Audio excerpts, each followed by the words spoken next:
The Johnson family's peaceful backyard barbecue turned into a spectacle of suspicion when their neighbors, the Parkers, called the cops over suspicious activity. The neighbors' fear and quick judgment revealed how easily bias and assumption can overshadow simple joy. But everything changed when Mayor Diane Harper arrived unannounced, stepping in with warmth and authority that reframed the entire situation. Just wait to see how this tense morning of injustice transformed into a powerful story of reflection, apology, and triumph for the Johnsons and their neighborhood. It was a radiant Saturday morning in Maplewood, the kind of day where the sun draped the streets in golden light and a gentle breeze carried the scent of blooming flowers from neighbor to neighbor. The Johnsons' backyard had already transformed into a small slice of summer paradise. Marcus Johnson manned the grill, expertly flipping burgers, the sizzle of meat mixing with the occasional pop of a charcoal spark. The air smelled of seasoned patties, sweet corn, and the faint aroma of barbecue sauce. Children's laughter rippled across the yard as Marcus's daughter, Ava, arranged a small lemonade stand at the edge of the lawn, her carefully handwritten sign promising ice-cold lemonade, $1.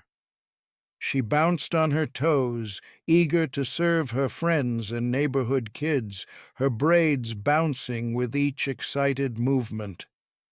Tasha Johnson, Marcus's wife, moved between the grill and the picnic table, setting out bowls of fresh fruit and stacks of napkins.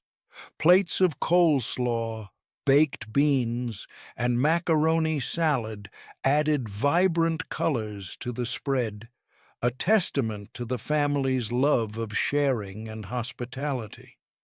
Neighbors strolled by, exchanging smiles and polite nods, drawn by the aroma and the liveliness of the gathering.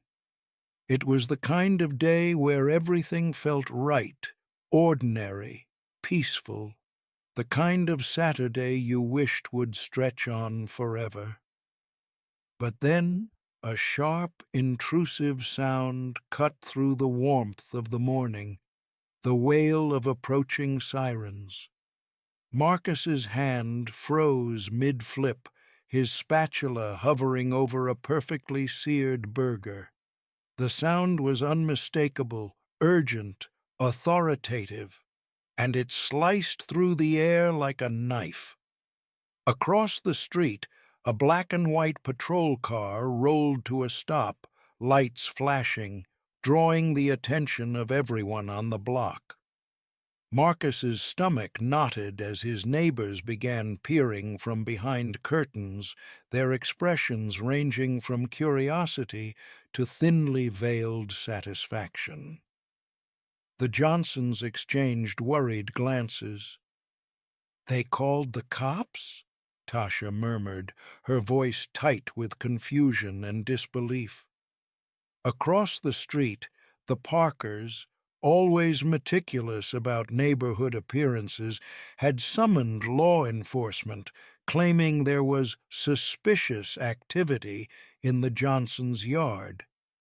The implication, so unstated yet so heavy, hung in the morning air like smoke from the grill. Marcus felt a surge of hot indignation rising in his chest. How could simply hosting a family barbecue, laughing, and enjoying a sunny afternoon be perceived as suspicious? Anger rippled through him, sharp and undeniable.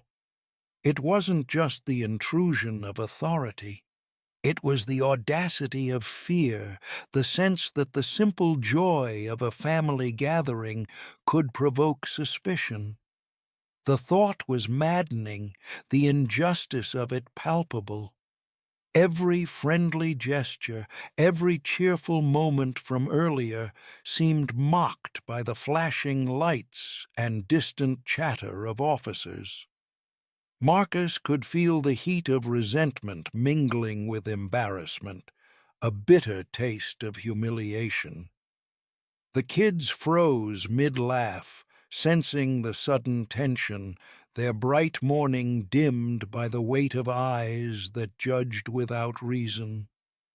Marcus's mind raced, trying to understand. He'd spent hours preparing for this day, teaching Ava to make her lemonade, showing his children the simple joy of cooking, of laughter, of togetherness.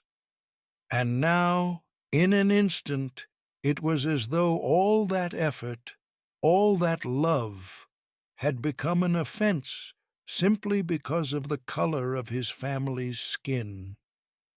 Around him, he saw the neighbors whispering, pointing, shaking their heads as if he had committed a crime. The anger wasn't abstract.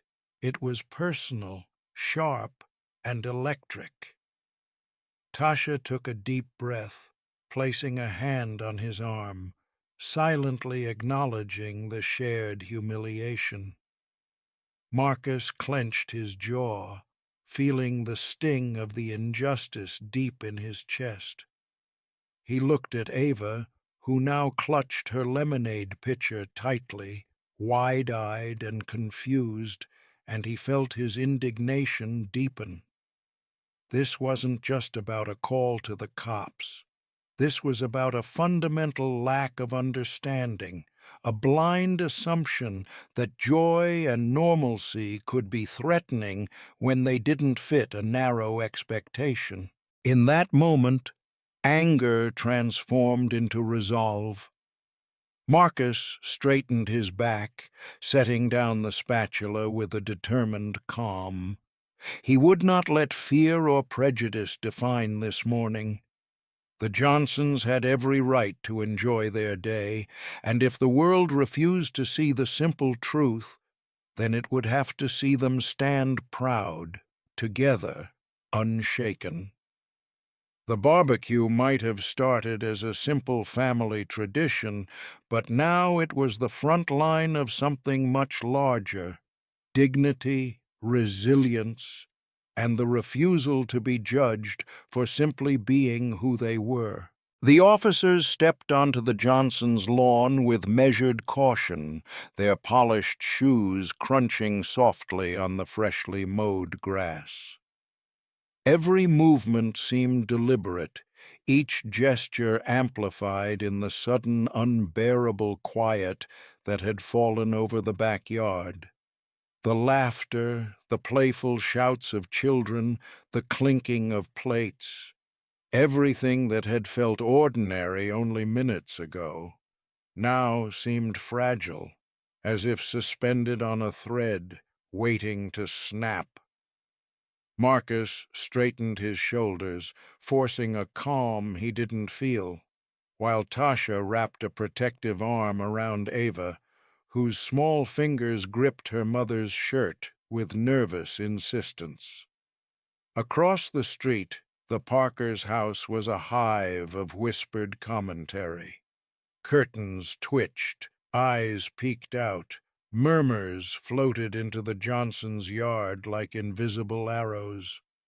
Marcus could hear a neighbor muttering something about people who don't belong, another remarking on suspicious gatherings, words carefully chosen to sound innocuous but dripping with judgment.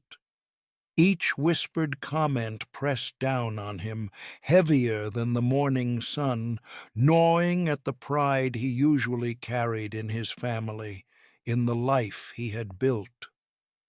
The officers asked questions in a polite, professional tone, but even their calm voices couldn't mask the tension in the air. Marcus answered steadily, careful not to let his frustration leak into his words, but each question felt like a reminder that their presence was considered a problem. Tasha's eyes followed their children, who shifted from foot to foot, unsure where to look, uncertain why something so ordinary had become so serious.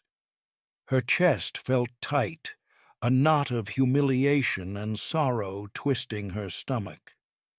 The injustice of the situation settled over them like an unwelcome cloud.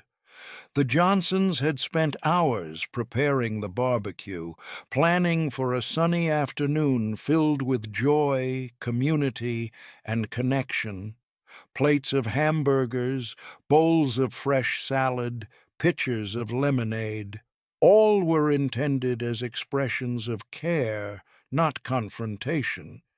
And yet, in the eyes of some neighbors, in the cautious stance of uniformed officers, this simple display of family life was seen as a disturbance, a cause for suspicion. The realization hit hard, a bitter taste that refused to be swallowed. Ava's small voice whispered, almost too quietly to hear, "Mom, why are they here?" Tasha bent down, brushing a stray curl from her daughter's forehead, fighting back tears she did not want Ava to see. "They just want to talk, sweetie," she said softly, hoping the lie sounded believable. But even as the words left her mouth, Tasha's mind churned with disbelief. How had a joyful gathering turned into a stage for judgment? How could the color of their skin, the normal rhythm of their day, provoke this intrusion? Every polite nod from Marcus in response to the officer's questions was a shield against the humiliation that threatened to spill over. Around them, the neighborhood seemed to hold its breath. Laughter from earlier, Ava running with lemonade cups, Marcus flipping burgers, the chatter of friends enjoying the sun, felt like it belonged to another world. The joy had not disappeared, but it was now fractured, pierced by the cold reality of suspicion. Each glance from a neighbor felt heavy with accusation, each whispered comment a reminder of how little understanding existed beyond the Johnsons' front yard. Marcus's jaw tightened. Tasha's hands shook slightly as she held Ava close. Even the children, sensing the tension, clung together, their earlier energy replaced by a quiet, watchful anxiety. Pain had replaced pride. Humiliation, disbelief, and sorrow interwove, a complex knot of emotion that weighed heavily on the family. The barbecue, which had been a simple expression of love and togetherness, had become an unintended symbol of a world that judged before it saw, assumed before it understood. In that moment, the Johnsons felt the full weight of being seen not for who they were, but for the assumptions others carried about them. The injustice was raw and sharp, and yet beneath it all, a quiet resolve began to form, a sense that they could not allow this intrusion to define their family or their joy. For now, though, the air was heavy, the smiles forced, and the sound of children's laughter fragile, trembling against the weight of what had been stolen from them, a simple, carefree Saturday morning. The tension hung thick over the Johnsons' backyard, a suffocating presence that had muted the laughter and softened the colors of the morning. Marcus and Tasha moved cautiously, answering the officer's questions with polite, measured calm, while Ava clutched her mother's hand, eyes wide and uncertain. Every passing second seemed to stretch, as if the world itself had slowed to watch. And then a sudden, smooth interruption broke through the heaviness, the deep hum of an engine, low and confident, rolling onto the street. A sleek black SUV came to a stop at the curb, its tinted windows reflecting the sun, its presence commanding yet unobtrusive.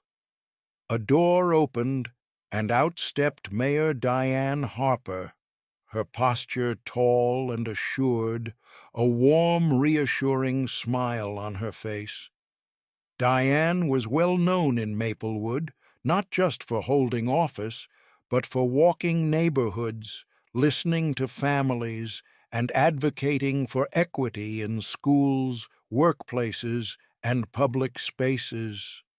Her reputation was one of action, of standing for those whose voices were too often ignored.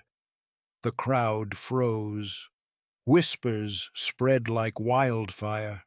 Neighbors who had moments ago been peeking cautiously from behind blinds now stared openly, mouths slightly agape, their murmurs faltering. The officers paused, momentarily caught off guard by the unexpected presence.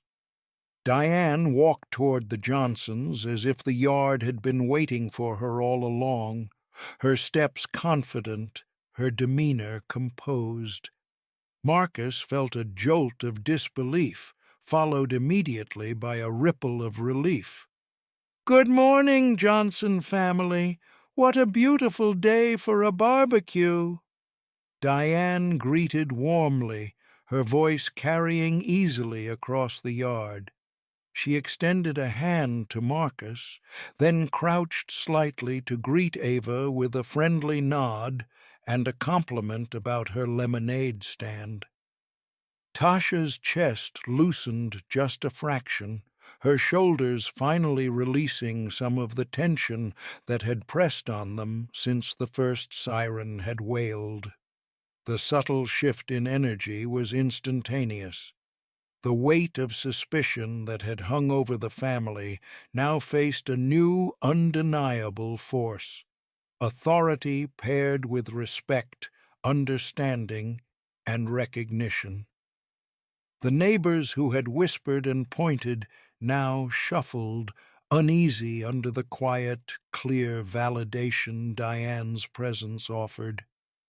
Conversations started, small and hesitant at first, murmured apologies, clarifications, acknowledgments of overreaction. The ice that had settled over the backyard began to crack. Marcus watched, astonished but cautiously hopeful, as the officers relaxed slightly, the rigidity of their posture easing under Diane's calm direction. She spoke briefly with them, not in confrontation, but in guidance, a reminder that the Johnsons' family moment was just that, a moment of community, laughter, and summer warmth. Marcus could feel a weight lifting, a tension he hadn't fully realized he was carrying. Hope began to stir, fragile but insistent, like the first green shoots of spring after a harsh winter. Ava, sensing the change, released her mother's hand and took a tentative step toward Diane. "Do you want some lemonade?" she asked, offering a cup with shy enthusiasm. Diane's laughter, light and genuine, rang across the yard, and the moment felt almost magical in its simplicity. Tasha's eyes glistened, the knot in her chest loosening as she saw her daughter's bravery rewarded with kindness rather than suspicion. Marcus exhaled slowly, his body finally beginning to relax. He realized the meaning of this intervention, the truth that their family, their children, their joy was nothing to fear. This day, which had begun with tension and judgment, was being reclaimed by warmth, understanding, and respect. Hope ignited fully now, a steady, glowing light that replaced the heaviness of suspicion with the possibility of connection. By the time Diane continued into the yard, speaking briefly with neighbors and sharing her own words about community, fairness, and the importance of trust, the morning felt almost new again. The barbecue wasn't just food on the table, it was a statement, a testament to resilience, dignity, and the power of presence. For the Johnsons, the officers, the children, and even the watching neighbors, this moment marked a shift, a fragile but undeniable return to hope that fairness, understanding, and common sense could prevail even in the face of fear. By mid-afternoon, the atmosphere in Maplewood had shifted in ways that no one could have predicted earlier that morning. The tension, once thick and suffocating, had dissolved into something lighter, warmer, and more reflective. Sunlight dappled through the leaves of the Johnsons' backyard trees, casting playful patterns across the freshly mowed lawn. The laughter of children, once muted by fear and uncertainty, now rang out again, bright and unrestrained. Ava ran between the lemonade stand and the picnic table, her cheeks flushed with excitement, her small arms laden with cups of lemonade for eager neighborhood friends. Marcus watched her, a slow smile spreading across his face, feeling the relief and pride that had been so desperately needed.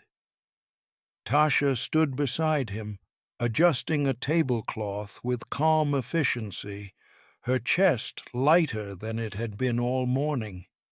She had felt the weight of judgment, of scrutiny, of assumptions that had been placed unfairly on her family.